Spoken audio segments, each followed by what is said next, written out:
Refugié a un extraterrestre perdido, y lo que reveló sobre Jesús desafiará tu fe.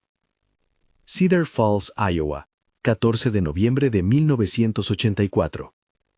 La lluvia había convertido los caminos de tierra en cintas de barro, y la luz amarilla de la clínica veterinaria proyectaba un rectángulo cálido en la oscuridad del granero. Era una de esas noches que parecían suspendidas fuera del tiempo. El viento traía olor a heno húmedo y a combustible, y cada vez que el tractor dormido respiraba, el edificio entero parecía asentir. Allí, con las manos aún calientes por el calor de las lámparas infrarrojas y la garganta rasposa por la tos que no terminaba de irse, James Mitchell cerró la puerta principal, sin saber que esa noche todo lo que creía sobre la enfermedad, la sanación y la fe iba a trastabillar.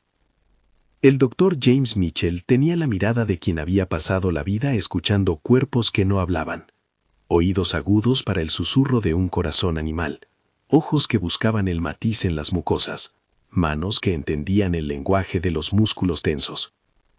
Veterinario en una comunidad agrícola, conocía a sus pacientes por sus nombres incluso cuando eran más de 4 patas que palabras.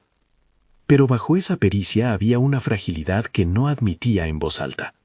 Desde hacía años convivía con una condición que lo iba minando poco a poco, una enfermedad autoinmune de diagnóstico inconcluso que le robaba energía, le inflaba las articulaciones y le dejó secuelas de fatiga que ninguna taza de café lograba disipar. Los médicos locales le habían dicho que podía hacerse una vida con manejo de síntomas. Su propio cuerpo, sin embargo, insistía en cuestionar esa calma aparente. James sentía que su profesión, que implicaba sanar y sostener, se había convertido en un contraste cruel con su propia fragilidad. Había otro agujero en su vida que resonaba más que la tos: el divorcio con Linda. No era solo la ausencia de una compañía, era la acumulación de resentimientos, las palabras no dichas, las cenas frías, las facturas, y la sensación de haber fallado a alguien que una vez creyó en él. Linda se había ido el verano anterior, y con ella se había llevado la rutina doméstica y la promesa de un futuro compacto. Para James, la culpa a veces pesaba más que el dolor físico. Se preguntaba si el agotamiento emocional había abierto puertas invisibles en su cuerpo. A la vez, por orgullo profesional y por miedo a perder lo poco que le quedaba, evitaba hablar de su enfermedad con los granjeros a los que atendía. Si te observaban con ojos que esperaban respuestas, era duro admitir que tu propia medicina se te escapaba. La clínica, en esa velada de noviembre, era un refugio y una trampa. Clientes dormían a casa, pero los animales seguían llegando en emergencias. En el establo, Belle, una yegua de 10 años, flaca tras una primavera sin pasto, respiraba difícil, con la flacidez típica de quien ha pasado demasiados días sin masticar la vida. Duke, un labrador fiel, ronroneaba con la calma de los perros viejos. Por fuera, la comunidad veía a James como el hombre que arreglaba huesos y corazones animales. Por dentro, él tanteaba los límites entre la ciencia que conocía y la sospecha de que algo más podría existir. No es cobardía, pensaba a menudo, solo prudencia. No voy a colgar un cartel que diga «experimento» en la puerta. Y aún así, cuando la puerta del granero chirrió y una figura demacrada se arrastró entre los fardos de heno, la prudencia quedó en suspenso. Lo encontró al filo de la madrugada, una sombra más delgadísima que cualquier vagabundo que hubiera visto en la carretera. No era humano, o no era humano como los granjeros lo imaginaban. Su estatura se inclinaba hacia lo delgado, con extremidades demasiado largas para su torso, piel que reflejaba una claridad verdosa bajo el foco y unos ojos grandes que al mirarlo parecían mirar por dentro y por fuera. Estaba herido. 2 cortes largos y limpios corrían por su costado. La ropa, si podía llamársela así, estaba rasgada en el torso y había una sustancia perlada que humedecía sus bordes. Tenía un temblor que no era de frío sino de dolor, y la respiración, cuando la hacía, emitía un sonido como si algo en su pecho no supiera la cadencia precisa. James lo llevó dentro sin mucho análisis. Fue la forma que su entrenamiento tomó frente a lo incomprensible. Primero asegurar la vida, luego indagar. Puso al ser sobre la mesa de examen, lo impió con soluciones que olían a yodo y a amonio, aplicó puntos donde creyó necesario, y en un rasgo que le parecía casi absurdo a medida que el ser abría los ojos, le habló en voz baja, como quien conversa con un animal asustado. Las heridas cicatrizaron de un modo poco convencional. La piel comenzó a sellarse desde dentro con una velocidad que no correspondía a sutura humana, y una fina neblina de un tono iridiscente pareció cubrir la zona. James se mantuvo profesional, registrando signos vitales, pinchando lentamente para extraer sangre que no parecía coagular con rapidez. Su radio interno se activó. Este caso era una anomalía médica y como tal merecía documentación.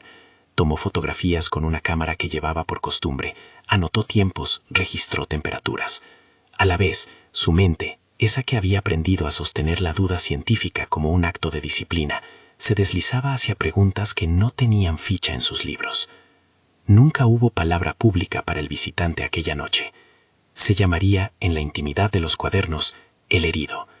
Pero tras 2 noches de cuidado, porque James no se marchó, porque su culpa le ataba a la necesidad de cuidar, el herido comenzó a emitir algo que no era audible. La primera vez que ocurrió, James estaba sentado a su lado, sosteniendo una taza de té que ya no calentaba su pecho, y sintió una imagen que no tenía palabra, una memoria de agua, un campo de luz, un pulso que abría y cerraba como el parpadeo de una pantalla antigua. No supo si fue sugestión, cansancio o un fenómeno nuevo. Lo que sí supo fue que la sensación llegó como un pensamiento que no era suyo y que, al escapar de su pecho, dejó tras de sí una verdad que olía a revelación. No era una voz, era una transmisión, una secuencia de impresiones, sin gramática humana, pero con sentido claro. Perdón, frecuencia, dirigir, reparar. James cerró los ojos. Pensó en las juntas inflamadas, en las noches sin sueño, en el temperamento que había endurecido cuando Linda se fue. Le pareció que esa cadena de palabras, si las podían llamarse así, lo traspasaba con una calidez que no supo medir. ¿Estaba atento su corazón a algo que nunca antes había considerado posible? El visitante eligió un nombre para sí en un intercambio tranquilo, no por imposición, sino como puente. Cale. No habló la palabra con sonidos humanos, la fue transmitiendo en imágenes, hojas, un sol acostado, una ruta de luz. James entendió el nombre y lo anotó en su libreta con la mano que le temblaba. Desde ese momento, la comunicación con Cale sería en parte gestual, en parte telepática, y siempre enmarcada por la cortesía del que se sabe invitado a un secreto. Cale no venía como invasor ni como salvador. Venía exhausto, era obvio, pero también venía con una precisión de observador científico. Observaba, registraba, y cuando se le requería, ofrecía demostraciones que desafiaban expectativas. No habló de conquistar, en cambio habló de patrones, de frecuencias, y de una lectura de la historia humana que, según él, había sido deformada por manuales e intereses. Habló de sanación no como milagro caprichoso, sino como un conjunto de técnicas aplicadas con intención. Técnicas, pensó James. La voz de su escepticismo era firme. Muchas cosas tenían explicación mecánica y ninguna de ellas podía suplantar la fe ni la ciencia. Y sin embargo, mientras lo escuchaba, el veterinario comenzó a aplicar lo que Cale describía, no por convicción doctrinal, sino por evidencia empírica que se mostraba, a menudo, en silencios que pesaban. La primera prueba fue Bell. La yegua había sido traída 4 días antes. Rechazo de la comida, respiración superficial y esa mirada que parece decir, ya no espero curarme. James había probado rehidratación, analgésicos, manipulación física. Nada revertía el abatimiento. Cuando Cale sugirió algo distinto, y lo hizo con la calma de quien explica una fórmula matemática, dijo que la clave estaba menos en el medicamento que en el campo alrededor del animal. Puede haber una concentración de emociones compactadas, transmitió. Fue la primera vez que James oyó una frase así, sin sentir enrojecer sus mejillas por lo que podría parecer misticismo barato. Cale propuso una práctica sencilla, hecha de respiración y de intención. Colocar las manos sobre el pecho de la yegua, respirar en cadencias largas, visualizar la apertura de los tejidos internos, como si fueran velos que se desenredan. James preguntó si sus manos podrían transferir algo. Cale respondió con otra impresión. La intención es un modulador. No es energía mágica que se impone, es una sintonía que orienta procesos. No era la típica consulta veterinaria, pero James, que había visto a un cerdo recuperarse de una septicemia casi por inercia un año atrás tras una noche entera de cuidados intensivos, entendía que la atención prolongada y la presencia podían cambiar un pronóstico. Así que, en un gesto que fue mitad pragmaticismo, mitad esperanza, colocó las palmas sobre el costado tibio de Bell. Respiró como le indicó Cale, suaves inhalaciones que acumulaban imagen de perdón y exhalaciones que dejaban ir peso. Visualizó, como lo guiaba la transmisión, algo que no estaba escrito en sus manuales, un hilo de luz blanca que entraba por sus manos y con paciencia abría las fibras endurecidas de la yegua. No creyó en milagros, solo en resultados observables. Durante la primera sesión no llegó a nada espectacular. Bell movió una oreja, bajó la cabeza para tomar agua, dejó un relincho que tenía menos resignación y más curiosidad. Al día siguiente, la diferencia fue notable. La mirada menos vidriosa, la mejilla con mejor tono. Y, lo que más sorprendió a James, la yegua comiendo el primer bocado de heno con apetito real. Los cambios no fueron instantáneos ni dramáticos, no había una resurrección cinematográfica. Pero la tendencia hacia la mejora, sin otro factor lo suficientemente plausible como responsable, abrió una rendija en la explicación puramente farmacológica. James anotó los tiempos, la temperatura, la cantidad de comida. También anotó su inquietud. Había algo que la intención y la atención podían modular en el organismo animal. El caso del ternero rechazado, sin embargo, fue más difícil de acomodar en su tabla de certezas. Llegó a la clínica con la madre inquieta, con ojos que no sabían a quién mirar. El ternero había nacido débil y la madre lo había empujado hacia la periferia del establo. Había intentos de reanimación fallidos, y este tipo de rechazo en animales recién nacidos no era raro en estaciones de trabajo fatigadas. Cale pidió observarlos a ambos en silencio. James, que había visto la forma en que la ansiedad materna podía alterar la lactancia, se mantuvo expectante. Cale propuso una técnica más compleja. Primero, trabajar con la madre para disolver un nudo emocional que, según su descripción, se había cristalizado en la glándula mamaria. Segundo, trabajar con el ternero para que su sistema reconociera el contacto como fuente de alimentación y seguridad. La secuencia incluía respiración sincronizada, pequeños toques en puntos que Cale ubicó con precisión, no en terminología anatómica humana, sino en relación con meridianos de sensación, y una visualización conjunta donde la madre y la cría compartían una memoria de calor. James aplicó lo que le indicaron. Mientras sostenía a la cría y la madre olía el aire con desconfianza, el hombre repetía respiraciones lentas, guiaba la postura de la madre con seguridad y colocaba la palma cerca, no sobre, la región mamaria, como si generara un puente sin tocar una zona sensible. No hubo frases solemnes, solo un trabajo mecánico de presencia y sincronía.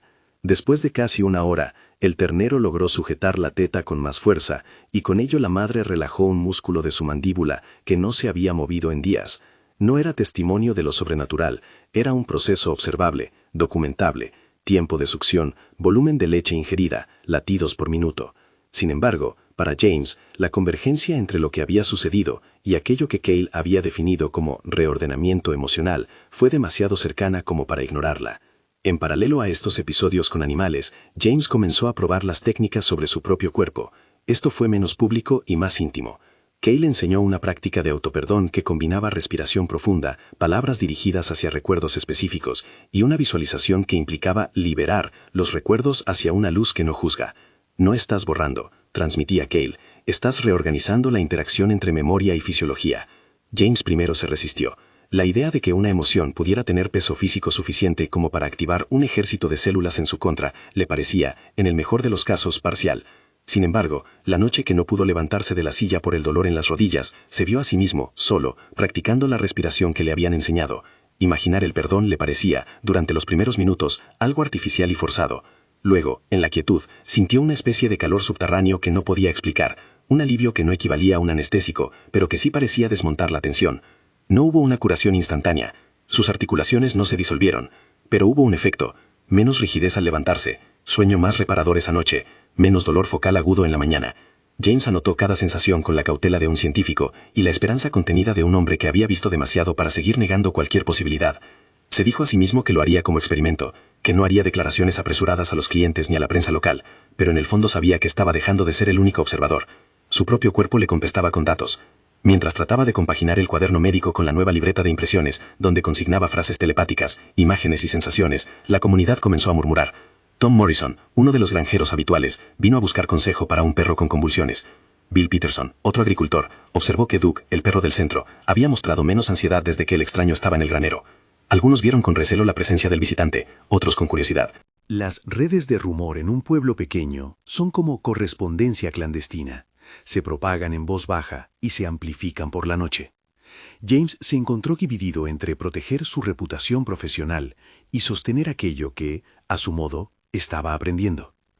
En esas noches, la telepatía con Cale no era didáctica en términos religiosos, sino pragmática. Cale hablaba de Jesús de un modo cauteloso y sorprendente, no para quitarle su dimensión sagrada, sino para ofrecer una lectura alternativa sobre las curaciones que aparecen en los evangelios. Jesús fue un maestro de técnicas, transmitía Cale sin elegancia dogmática, sino en imágenes. Usó perdón como intervención, amor dirigido como frecuencia y una intención que modulaba procesos. James, al recibir estas impresiones, sintió un choque interior. Por un lado, su educación teológica y su respeto por la figura de Jesús le impidieron aceptar cualquier versión que sonara a reductora. Por otro, la coherencia entre lo que observaba y lo que Cale proponía lo empujaba hacia una revisión. Era importante para Cale que estas no fueran verdades universales impuestas. Repetía, siempre a su manera telepática: interpretación, herramienta, posible lectura. James se aferró a esos adjetivos como a un arnés de seguridad. No quería que nadie, en nombre de una revelación privada, descalificara la fe de miles. Esa moderación fue lo que le permitió escuchar sin cerrar su mente. Cale no pretendía borrar doctrinas, ofrecía un modo de practicar que, según su experiencia, había sido eficaz en otros contextos. Sus imparticiones eran presentadas como hipótesis vivientes, no dogmas. Aún con esa cautela, el rumor creció. Un periodista local preguntó si la clínica ofrecía curaciones alternativas. James negó cualquier excentricidad. Un par de vecinos lo vieron conversando en el establo y juraron ver rayos de luz inusuales. Todo eso alimentaba la psique del pueblo. James, que siempre quiso evitar ser el centro de una curiosidad sensacionalista, notó que la presión social empezaba a tensar su capacidad de sostener el secreto. Linda, por su parte, se mantenía distante. Hubo conversaciones cortas por teléfono donde su voz sonaba más fría que antes. «Ten cuidado», había dicho una vez, «no mezcles las cosas». James entendió el temor. La fe de la gente podía ser manipulada o lastimada por promesas fáciles. En medio de esa marea de expectativas y de dudas, una noche Cale le mostró a James una visión que lo dejó sin aliento. No fue una explicación verbal, sino una escena completa. Un grupo de manos, de hombres y mujeres que se reunían alrededor de un enfermo. Hubo una respiración común, una intención dirigida y una sensación compartida de perdón que atravesaba a todos. La imagen era antigua y al mismo tiempo contemporánea. La idea que emergió fue simple y devastadora a la vez, que la sanación no siempre había sido un choque de lo divino sobre lo humano, sino un arte que combinaba presencia, intención y una apertura comunitaria al perdón. Esa lectura no negaba lo sagrado, lo enriquecía con una técnica. Para alguien como James, cuya fe personal había sobrevivido a la erosión de la enfermedad, fue una revelación que sonaba extrañamente como liberación. Sin embargo, el camino no era limpio.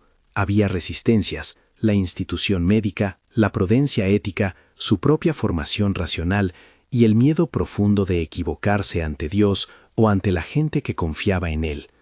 La responsabilidad de practicar algo no certificado lo asustaba, pero la responsabilidad de no probar algo que podría aliviar el sufrimiento le parecía también una forma de negligencia. Así, entre el deber profesional y la intuición emergente, James fue delineando su postura: registrar, practicar con cautela, anotar resultados y mantener un disclaimer en su mente. Esto es anecdótico, esto no sustituye tratamiento médico. La tensión crecía cuando la propia salud de James se convirtió en campo de experimentación. Una tarde, tras una jornada larga, su cuerpo le exigió silencio. La fatiga quemó su resistencia. Cale propuso entonces una práctica que integraba las nociones que había enseñado: encontrar un recuerdo que cargara culpa, sostenerlo como una moneda en la palma, dirigir hacia él una frase de perdón repetida con respiraciones prolongadas y visualizar cómo la emoción salía de los tejidos y se disolvía en una luz neutra. No borrar, insistía Cale, reconfigurar la relación entre memoria y cuerpo. James lo intentó, torpe al principio, casi escéptico hasta la náusea, pero conforme repitió la secuencia, sintió una temperatura disminuir en su cuello, una tensión abandonar las sienes. No fue una epifanía teológica, ni la cura milagrosa que muchos desearían. Fue un alivio objetivo, que podía medirse en su capacidad de pasar una noche sin despertar con el corazón golpeando su caja torácica. A esas alturas, James ya había escrito en su cuaderno: Vele, mejoría en 48 horas. Ternero, succión coordinada tras 60 minutos. Auto, reducción de rigidez en 24 horas. Esos eran datos. A su lado, en una hoja distinta, consignaba impresiones telepáticas. Perdón como frecuencia, Cale. Jesús, técnico, maestro, Cale. Advertencia, interpretación. Había un equilibrio precario entre aquella hoja técnica y la otra de signos que parecían de fe. Sostener ambas, sin caer en la tentación de convertir la experiencia en dogma, fue quizás la mayor disciplina que James tuvo que cultivar. Cedar Falls seguía siendo, en su corazón, un lugar de silencios y bocas que se abrían con sigilo. El 14 de noviembre no terminaba ahí. La noche prometía más.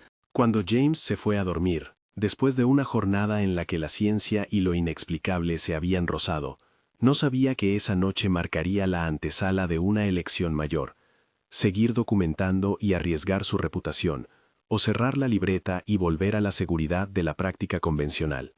Lo que sí sabía era que por primera vez desde su diagnóstico, la posibilidad de que su propio cuerpo respondiera a prácticas no convencionales lo llenaba de un temor parecido a la esperanza. Si esta historia está tocando algo en ti, suscríbete para seguir escuchando relatos que exploran los límites entre la ciencia, la fe y lo extraordinario. Las semanas que siguieron fueron un remolino de pequeñas victorias y de preguntas que volvían como ecos. Bell fue recuperando masa lentamente. El ternero creció y se convirtió en un caso que los vecinos recordaban con incredulidad y gratitud. Duke dejó de temer la tormenta. Pero la evidencia que más pesaba para James no era la anécdota comunitaria, era la sensación dentro de su propio pecho cuando practicaba la respiración de Cale y sentía entre inhalaciones y exhalaciones que algo en su sistema se reordenaba. Esa sensación era nueva y a la vez aterradora en su potencialidad. ¿Qué implicaría si otras personas adoptaban estas prácticas? ¿Qué dirían los pastores, los colegas, los comités médicos? ¿Era él un puente o un peligro? Cale, por su parte, no ofrecía verdad absoluta. En una de las transmisiones nocturnas, cuando la lluvia golpeaba con mayor furia y un relámpago rodaba en la distancia como una cicatriz blanca, el visitante proyectó una imagen que parecía pedir prudencia: manos humanas entregando algo a manos humanas, rostros juntos en una vigilia, y sobre todo, una frase que resonó en la mente de James con la claridad de una campana: no sustituir, complementar, respetar las creencias. Fue la advertencia que James necesitaba para no cruzar la línea de la imposición doctrinal. Cale quería colaborar, no convertir. Esa llave de humildad permitió que James siguiera experimentando sin volverse predicador ni charlatán. Sabía que había un riesgo ético si sus prácticas eran presentadas como milagros o fórmulas. Por eso, en la libreta donde anotaba los casos, incluyó una línea clara que repetía como un mantra: narración anecdótica, no sustituye consejo médico. La colocó al final de cada entrada, como quien marca la frontera entre un laboratorio y una iglesia.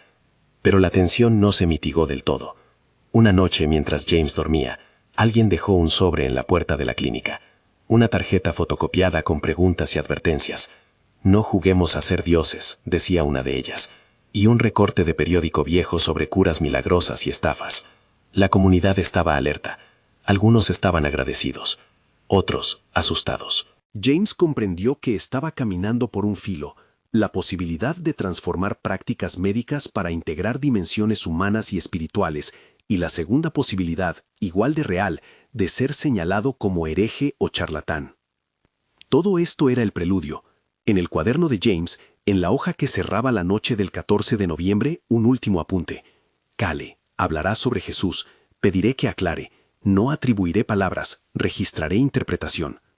James se durmió con esa nota sin terminar, En los umbrales que separan la noche de un amanecer helado, había un momento de calma antes de que la siguiente comunicación viniera, más clara, más incisiva, con imágenes que prometían no solo técnicas, sino una reinterpretación que pondría en jaque su propia fe y la de muchos otros. Cuando despertó, no sabía aún que en pocas horas tendría que decidir si abrir las puertas del granero a más gente, si preservar el secreto o si permitir que la revelación se volviera pública. No sabía que la palabra Jesús, dicha a través del prisma de Cale, terminaría desafiando la estabilidad de su creencia. No sabía que su enfermedad, hasta entonces un peaje silencioso, sería el motor que lo empujaría a integrar ciencia y espiritualidad en algo que podría cambiar su práctica y su vida. Y sin embargo, en el borde de la madrugada, con el Leo todavía tibio y el aire cortado por una quietud que olía a lluvia reciente, James tomó su libreta, abrió una página nueva y escribió la primera palabra de la mañana: escuchar. Fue todo lo que pudo hacer antes de que la siguiente transmisión, suave como un rocío, comenzara a deslizarse por su conciencia. La transmisión volvió con la delicadeza de un latido que se cuela por debajo de la piel. James apenas tuvo tiempo de poner la pluma sobre la página, cuando la mente de Cale le trazó, sin palabras, un escenario: manos alrededor de un hombre febril, respiraciones que se sincronizan como si fueran una sola, una sensación de rendición que no es derrota sino entrega. Fue más que una enseñanza, fue un patrón mostrado como quien despliega el plano de un mecanismo. James lo sintió en el estómago, en la nuca, en los ojos que se lloraban sin lágrimas. La instrucción no venía como un mandato, venía como una posibilidad que aguardaba ser probada. Cale no habló de teologías, habló de operaciones. Perdón, proyectó, es una frecuencia que disuelve adhesiones, no elimina la experiencia, libera su poder de someter al cuerpo. James apretó la libreta con los dedos. ¿Cómo poner en lenguaje científico lo que llegaba como sensación? Tomó notas con el mismo rigor con que anotaba una temperatura o una dosis. Describió la técnica paso a paso desde la percepción de Cale: posición del cuerpo, respiraciones largas con una proporción aproximada que podía medirse, la imagen visual sugerida y la intención a sostener, marcando siempre la aclaración: interpretación, no comprobación. No todos los días un profesional entrenado se encuentra con una lección que parece diseñada a medio camino entre un protocolo clínico y un ritual. James lo meditó como quien evalúa un nuevo fármaco, con interés y escepticismo. Empezó a sistematizar lo aprendido.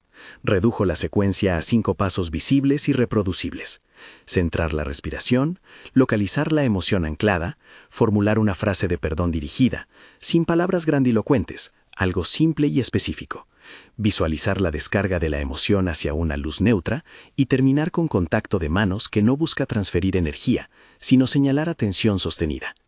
Hizo ensayos sobre sí mismo antes de intentar que otros lo hicieran. Las primeras semanas de la pequeña consulta experimental transcurrieron envueltas en una rutina que parecía normal para cualquiera que visite una clínica rural: un caballo brusco aquí, una vaca con mastitis allá, una cola de animales con necesidades prácticas. Bajo esa normalidad, James comenzó a introducir, con la discreción de quien no quiere convertir esperanza en espectáculo, sesiones privadas para animales cuyos casos no respondían a lo esperado. No lo ofrecía como alternativa excluyente, lo proponía como complemento. Lo haremos además de lo que ya correspondería, decía, en voz baja, sin proclamas. El rumor siguió su propio cauce. Un vecino lo vio trabajar largo rato con una vaca problemática y pasó la noticia de boca en boca. Una tarde el pastor local, un hombre con voz grave que había atendido bautismos y funerales en el pueblo durante décadas, tocó la puerta de la clínica. No vino a interrogar, vino con cautela y curiosidad, trayendo una historia. Su propio hermano, con dolores que la medicina solo contenía pero no resolvía, se ofrecía a probar una sesión. James se sintió dividido. Por un lado, la oportunidad de mostrar resultados concretos. Por otro, el miedo a que cualquier mejora pudiera ser atribuida a su gestión, o peor aún, que se convirtiera en excusa para eludir consejos médicos. Aceptó de todas formas, con la condición, que dijo con voz firme, de mantener a un médico presente y de documentar todo. Si vamos a mezclar caminos, hagámoslo con los ojos abiertos, explicó. El pastor asintió, y la pequeña consulta se celebró una noche, con 3 testigos y la linterna apuntando al rostro del hermano enfermo. Fue una sesión tensa, casi clínica en su protocolo: respiración guiada, selección de un recuerdo que el hombre aceptó nombrar en voz baja, repetición de una frase breve de perdón y, al final, un contacto de manos que el hermano describió luego como una promesa sin palabras.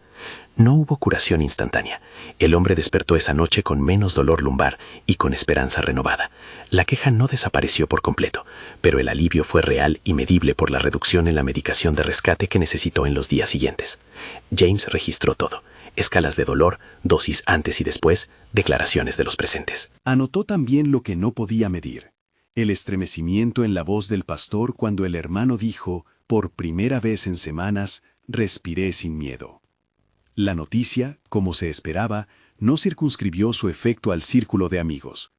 Alguien escribió una nota anónima en la puerta de la clínica: no juguemos a ser dioses. Otro vecino, con gratitud y vergüenza a la vez, dejó una cesta de manzanas.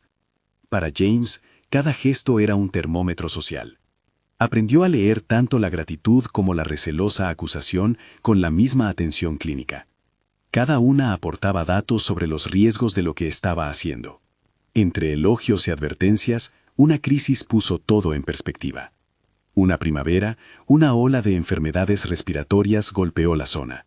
Los establos se llenaron de animales con falta de apetito y fiebres intermitentes. Llegó una llamada a altas horas. Un ternero recién nacido en la granja de los Peterson tenía dificultades para respirar.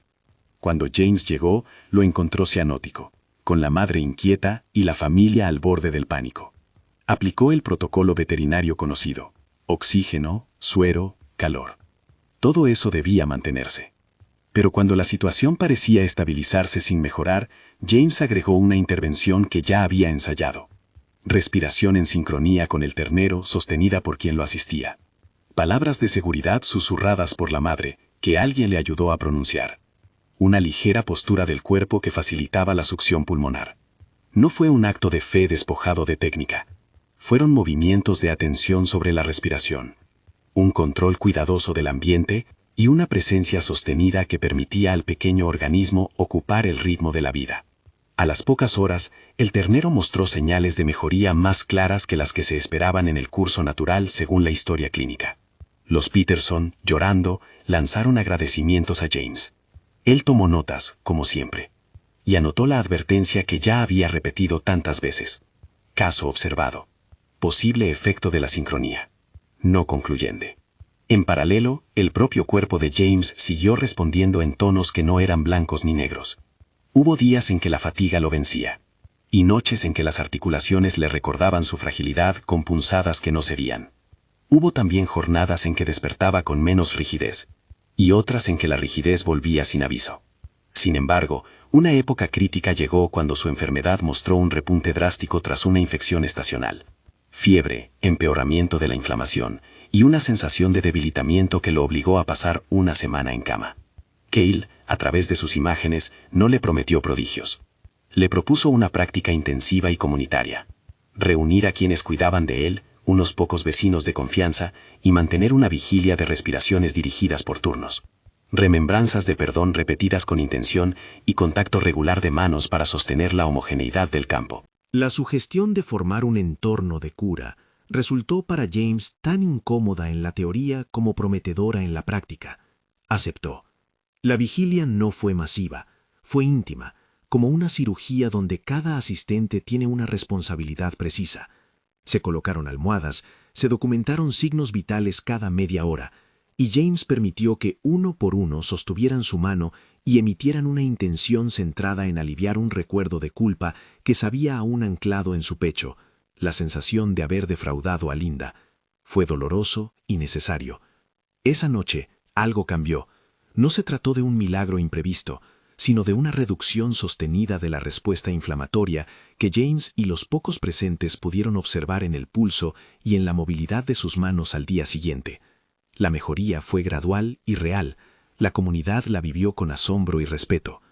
Para James, la experiencia fue una lección doble. La medicina puede haber subestimado la importancia del campo psicoemocional y a la vez la intervención no era un sustituto de la atención médica convencional. La respuesta institucional, sin embargo, no tardó. La noticia de pequeños éxitos se filtró y llegó a oídos menos compasivos.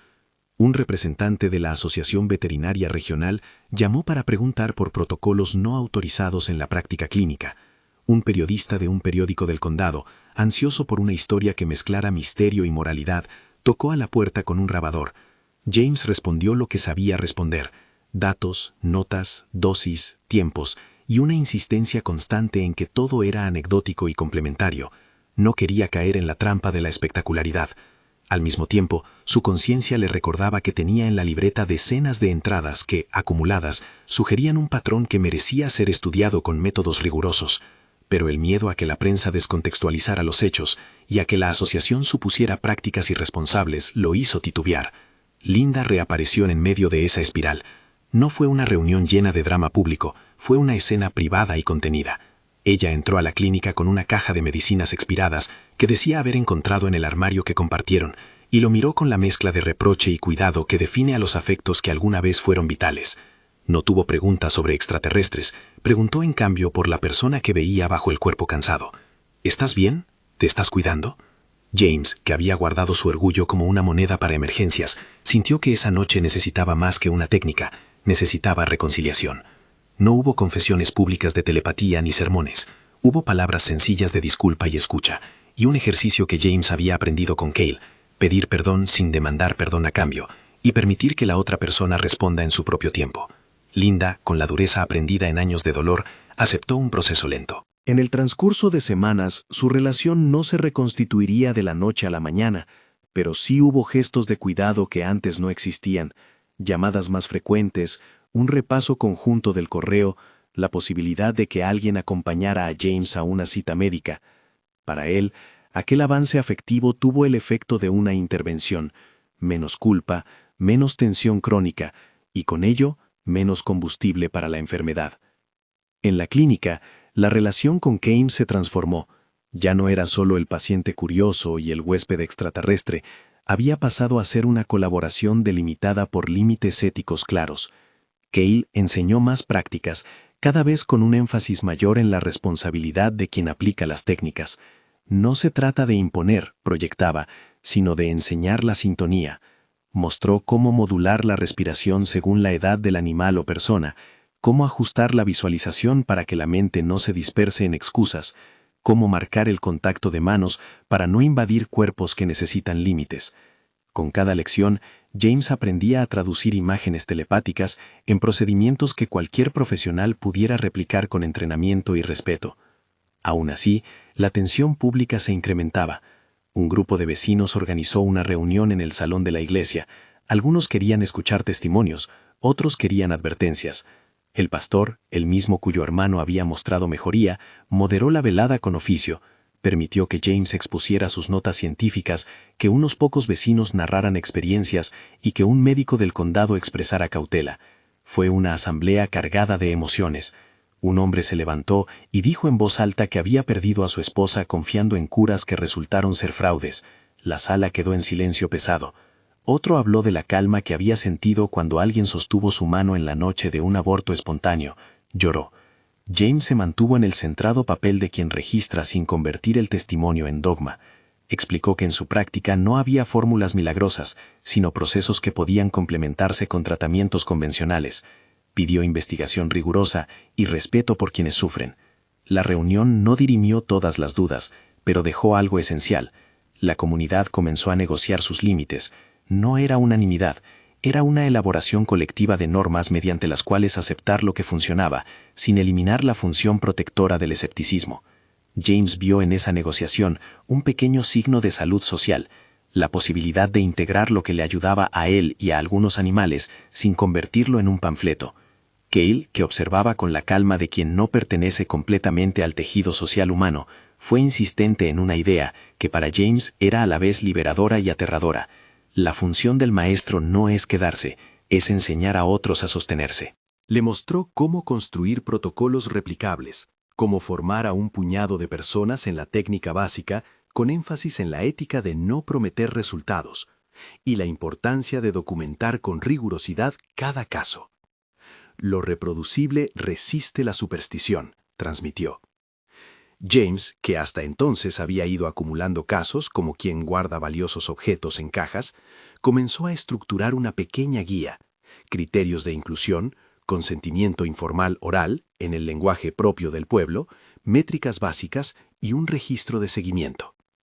No se trataba de un estudio clínico formal, pero era algo más que improvisación. La presión aumentó cuando un investigador universitario, atraído por la mezcla de cuidados tradicionales y resultados anecdóticos, atravesó la región para ver con sus propios ojos. No vino como salvador, ni como inquisidor. Vino con una libreta y preguntas detalladas. Observó sesiones, pidió ver los registros y, lo más importante para James, ofreció una vía. Si había material suficiente, podría proponer un estudio piloto en colaboración con la universidad, con consentimiento y supervisión médica. La posibilidad de llevar las observaciones a un formato científico riguroso hizo temblar a James tanto como lo emocionó. Era la oportunidad de someter la anécdota a prueba y exponerla al escrutinio que tanto le había dado sentido a su formación. Pero no todo era cooperación. Una nota pública, firmada por un grupo de médicos del condado, advirtió sobre prácticas no validadas y pidió que la clínica se abstuviera de promocionar métodos no aprobados. Fue una llamada de atención justificada. James respondió con transparencia. Publicó sus registros, añadió la advertencia clínica que había repetido en cada entrada. Esta historia es una narración basada en un testimonio. No sustituye consejo médico profesional. Y aceptó la idea de colaborar con un estudio que respetara protocolos. No esquivó las preguntas incómodas. Sabía que aceptar la prueba científica sería exponerse a la posibilidad de no encontrar efectos replicables, pero también sabía que la búsqueda de la verdad no admite atajos. En medio de ese proceso, el episodio que muchos recordarían como definitorio ocurrió una noche de agosto. Un granjero joven llegó corriendo con su hijo en brazos. El niño, que había sufrido una caída, mostraba signos de agotamiento y un temblor que asustaba. Las pruebas iniciales no mostraron lesión mayor, pero el miedo en los ojos del padre pedía algo. James aplicó lo que sabía: control de signos vitales, estabilización, conversación calmada con la familia y finalmente una sesión breve de respiración guiada para el niño y su padre. Lo hizo con permiso y con la presencia de un médico que voluntariamente se quedó como observador. El niño, que al inicio no podía mantener la mirada, respiró en sincronía con James y el padre durante 10 minutos. Nada sobrenatural ocurrió, pero la tensión corporal del niño se aflojó, la taquicardia cedió, y ante la sorpresa general, el llanto que había sido de pánico se transformó en sueño reparador. Esa noche el padre agradeció con lágrimas en la cara. Los límites éticos volvieron a ponerse en primer plano. Nadie dijo que la técnica curó un daño oculto. Todos afirmaron que la combinación de cuidados y presencia había alivianado una reacción aguda de estrés. La práctica clínica de James cambió entonces de escala. De lo intraclínico y casi secreto, pasó a ser un proyecto de documentación y formación. Formó a una pequeña red de colaboradores, un par de granjeros dispuestos a asistir en vigilia, una enfermera del pueblo que entendía la importancia del consentimiento, y un estudiante universitario fascinado por los límites entre fisiología y atención dirigida. Juntos registraron, con método imperfecto pero honesto, resultados que mostraron mejoras parciales, efectos de reducción de síntomas y, en algunos casos, estabilización de condiciones que no respondían bien a los tratamientos convencionales solos. Para James, la medida real de éxito no era la espectacularidad, sino la consistencia. Si algo funcionaba en varias manos bajo condiciones similares, la posibilidad de una intervención válida aumentaba. Cale, que había sido el origen de todo aquello, no permaneció inmóvil. Una madrugada, con el cielo limpio y perfumado por el heno húmedo, proyectó una última serie de imágenes. No fue un adiós dramático, fue una instrucción de cierre. Le mostró cómo calibrar protocolos, le trazó un mapa mental de cómo enseñar las prácticas de manera responsable y le dejó una advertencia final que pesó en su corazón. No conviertas la experiencia en un dogma. Enseña la técnica, protege la fe de la gente dejándola intacta. No pretendas que esto lo explique todo. Fue una lección de humildad. La despedida de Cale fue discreta. No hubo naves surgiendo del cielo, ni efectos especiales que la prensa pudiera explotar. Una madrugada, cuando James fue a revisar los establos y notó que el peso de la presencia ya no estaba allí, supo que Cale había partido. En su libreta encontró la última nota que él, más que la transmisión, había decidido escribir. Cale, no es prueba, es posibilidad, enseñar y alejarse. No había resentimiento, solo la sensación de que aquello se había vuelto humano, una idea nacida en otro lugar, formada en la experiencia y dejada en manos de quienes quisieran cuidarla. Con el paso de los meses, la vida de James tomó un rumbo menos dramático y más sostenible.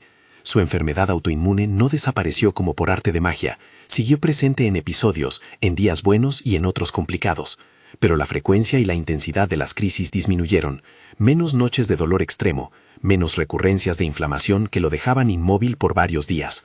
Podía trabajar con mayor regularidad, su pulso por la mañana fue mostrando mejoras leves pero sostenidas. En los informes que preparó para el investigador universitario, anotó con honestidad los límites de la observación: tamaño reducido de la muestra, ausencia de grupo control formal y posible efecto placebo en algunos casos. Aún así, planteó hipótesis. La sintonía atencional reduce estrés crónico. La reorganización mental de recuerdos de culpa podría modular respuestas inflamatorias. La presencia sostenida funciona como un factor de contención fisiológica. Invitó, sin grandilocuencia, a más estudios. La comunidad, a su manera, también cambió. Algunos vecinos que habían mostrado recelo comenzaron a acercarse sin estridencias, otros se mantuvieron cautelosos. El pastor, que había vivido la mejora de su hermano, se sentó con James más de una vez para hablar de cómo integrar prácticas de compasión y cuidado sin alterar creencias fundamentales. La fe necesita puentes, no reemplazos, dijo el pastor en una conversación que James registró como decisiva. Esa frase quedó como brújula, una invitación a tender vínculos entre el ministerio pastoral y la atención a la salud que no demandara conversiones ideológicas. El proyecto de documentación continuó. James colaboró con la universidad en un estudio piloto modesto, 50 casos, criterios de inclusión claros, consentimiento informado y seguimiento durante 6 meses. Los resultados no fueron contundentes en términos de cura universal, fueron en cambio sugestivos: reducciones significativas de síntomas en un subgrupo, mejorías funcionales en otros y un patrón que apuntaba a la influencia de la reducción del estrés y la reorganización emocional. El estudio no probó que las técnicas de Cale fueran una panacea, sí aportó datos que merecían mayor investigación. James publicó un informe con cautelas y conclusiones provisionales. Fue un acto de humildad que le ganó tanto críticas como respeto. En el plano personal, la transformación más delicada fue interna. Aprendió a vivir con la incertidumbre, a cultivar la disciplina de la observación y a no permitir que la experiencia se volviera dogma.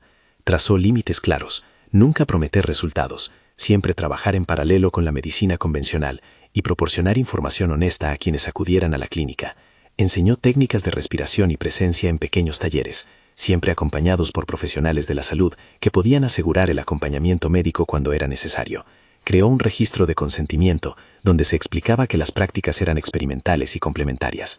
Cada vez que alguien le preguntaba si podía garantizar una curación, respondía con la misma frase que había convertido en su norte: no prometo milagros, propongo presencia y técnica con humildad.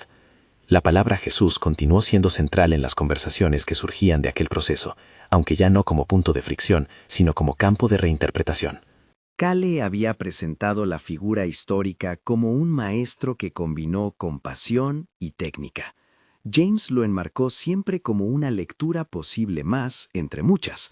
No pretendió reescribir evangelios ni desafiar creencias fundacionales. En su lugar, ofreció una reflexión prudente. Si hubo una técnica en las curaciones del pasado, no la invalida la espiritualidad, la integra. Repetía esa idea como defensa contra lecturas simplistas y como invitación a buscar coherencia entre la tradición cristiana y la posibilidad de prácticas que acompañen la sanidad. Hubo momentos en que la tensión volvió a aflorar.